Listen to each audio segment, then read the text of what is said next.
IT मद्रासमध्ये आजपासून नव्या रोजगार संधी निर्माण होत आहेत। पहिल्या टप्प्यात 356 कंपन्यांनी 490 नोकऱ्यांसाठीची नोंदणी केली आहे। कॅम्पस प्लेसमेंटचा पहिला टप्पा आजपासून म्हणजे 1 डिसेंबरपासून 8 डिसेंबरपर्यंत असणार आहे।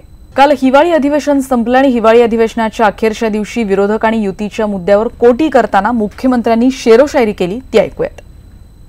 खरं म्हणजे आता विखे साहेब, मला आपल्याला हे सांगायचं आहे की माझ्यावर टीकेची करून कामना विखे पाटील साहेब वाचतात सामना।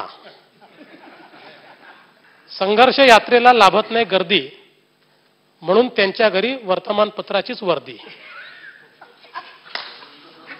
जनता जनार्दन आमच्या बाजूला, जनता जनार्दन आमच्याच बाजूला आणि तुमची खुर्ची असेल त्याच बाजूला।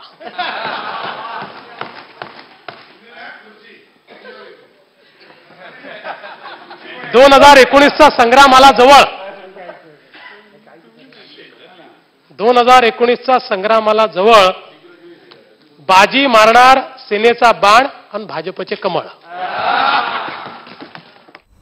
आणि पुढची बातमी आहे राम मंदिरासंदर्भातली। राम मंदिरासाठी राष्ट्रीय स्वयंसेवक संघाची पुन्हा एकदा मोर्चे बांधणी सुरू झाली आणि त्यासाठी आजपासून दिल्लीमध्ये राष्ट्रीय स्वयंसेवक संघाच्या संकल्प यात्रेचं आयोजन करण्यात आलंय।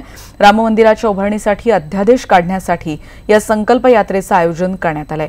9 डिसेंबरला रामलीला मैदानामध्ये या यात्रेचा समारोप होणार आहे। इतरही बातम्या आपण बघणार आहोत या बुलेटिनमध्ये।